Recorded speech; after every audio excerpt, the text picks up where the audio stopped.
Hi everyone, it's Margaret here with 60 and Me. Hope that you're doing great this morning. Thank you so much for being here. Starting my day with my cup of tea as I always do, and a special cup of tea this morning. I've got my Earl Grey. And Earl Grey for me, in my great big mug, is one of those teas like English breakfast that always brings back this sense of I'm here, I'm home, I'm in a place I feel comfortable and safe, and hope that you feel the same way. I try to create this world for you every day, talking about things that are on our minds as older women, and creating that sense of safety and security and friendship. This is where we can make friends. And we're creating, new content and new articles, new videos all the time. And I want to remind you too that we've created a special place called Patreon. It's a platform that we use to bring together women who are interested in supporting 60 and Me because you believe in what we're doing, and joining a community, a smaller kind of VIP club for women who just want to get away from the bigger community to something more intimate and personal. So if you go to patreon.com, that's Patreon.com, and then /60 and Me, you'll learn about what we've created there. And I really do appreciate the women who have stepped up and given us some support here. We don't charge a membership fee, as you know. We provide this content and these videos for you completely free of charge, and that will always continue.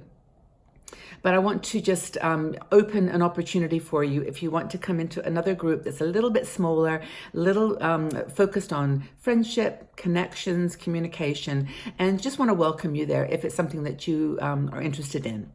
But today I wanted to talk about a bigger concept that we all are interested in, which is home, our sense of home. You know, when you come home in the evening and you open the door and you walk in, and hopefully it's a place that you feel like, you know, you've found your place. You're comfortable there. You can take off your clothes and put on your comfy pajamas and just walk around and just feel like you've found your place, that it matches who you are. And Kay Arthur, one of our bloggers, wrote this article on home, which I wanted to share with you because it is so it's evocative. And we forget it sometimes that there are some very simple pleasures. It doesn't have to be a mansion, doesn't have to be a 5-bedroom house. It can just be a room, a place where you feel like you can be yourself.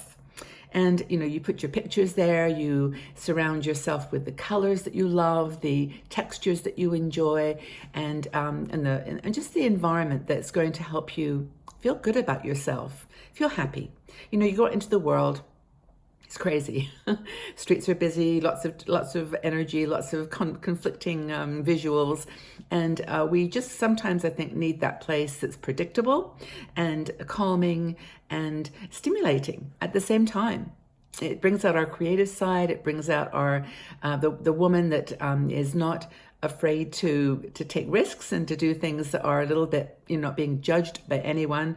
You can do this in the privacy and the secrecy of your own home. And I'd love to know more about your secret places in your home, you know, where you go to relax and unwind, read, watch some television or something online, you know, what you do. It's really, really interesting. So most of us in our 60s have downsized. In fact, it's so funny. We've spent all this our life accumulating stuff, and now we spend a little bit of time letting it go. But I think that's because when we get to our 60s, we know what is important to us. You know, we know what we want in our home that makes it feel comfortable and visually relaxing. And also, maybe we're like a bit of a clutter freak. Maybe we like lots of stuff, so that's okay too. But that's about your home being what's your space. What have you created that is your space? So Kate does a really nice job in this article of talking through the different senses and how our home can be a place for our senses to come to life. So first of all, sight, of course. Add photos, mementos, things from your travels. You know, I look behind me on the things that I've got on my shelf, you know, my books, my flowers, little crystals I have been given as gifts, and, you know, things that are precious to me. So fill your home visually with things that stimulate a good, warm feeling. Adorn your walls with images that bring you joy. Follow the Marie Kondo strategy, but don't have to give things away. You can keep things on your wall or on your shelf that visually energize you. The next thing is smell. It's so funny. We all have our favorite smells by now, don't we? I think in our 60s, we've kind of experimented, and I'd love to know what yours is. Mine is sandalwood. I've always loved the smell of sandalwood, and so I have little jars of sandalwood that I've picked up, and people have sent me when they go to India, and I love that kind of scent, a musky scent. And I also love, funnily enough, an opposite, which is lavender. I love the scent of lavender. It's really sweet. When I go for walks with my little grandson, Max, we always stop at lavender and we rub it in our hands and we smell our fingers. And he actually really loves the smell of lavender.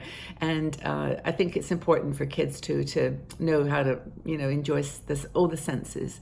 But so fill your house with the scent that you love. If it's sandalwood, the case is her daughter's house smells like tuberose.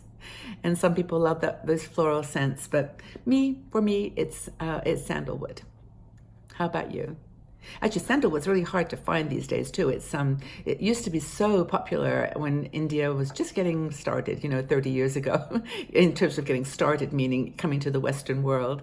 But now I think the trees are beginning to be overused, and so it's very precious to me. Another thing is touch. Now, I don't know about you, but I used to have lots and lots of cushions all around me, but now I've got it down to just a few. And one of my cushions is no, it's not furry. It's kind of just like a velour, like a velvet material, and it's pink. And I really love that cushion. At nighttime when I, get all sort of snuggled up to sleep, I always love that cushion just by my side, and it just it gives me that just a nice warm feeling. So that's an important thing, is touch. To have a furry blanket that you love, perhaps, or something that's got a bit of texture. And Kay, of course, she talks about her own snuggling up with a wrap that was a gift to her, and so that doubles the emotion. And I think that's kind of cool too. Actually, here in Switzerland, there is a bit of a fad about furry blankets.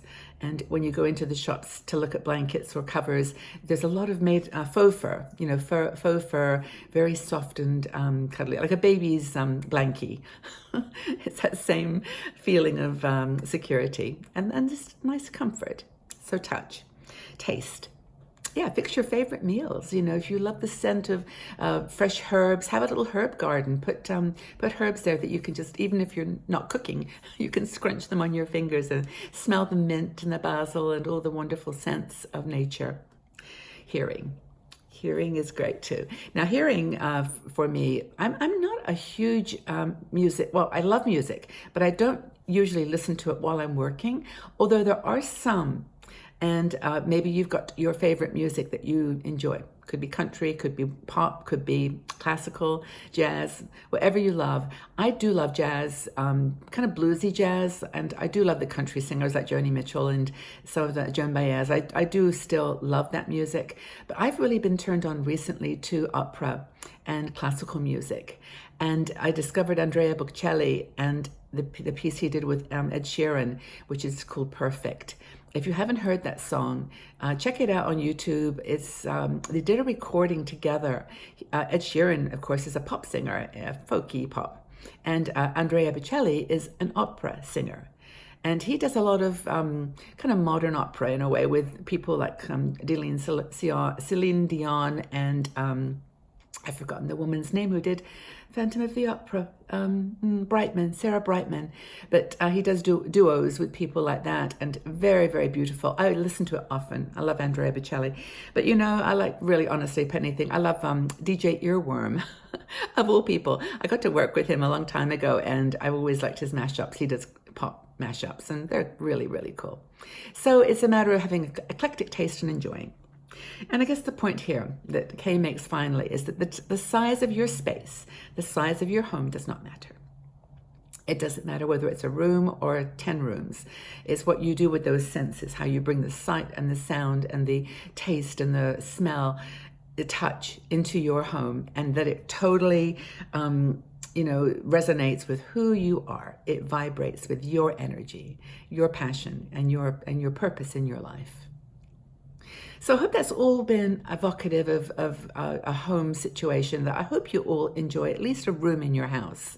And I would love to know, whether you agree with this and what your favorite room is, what you do to make your space, your house, a home.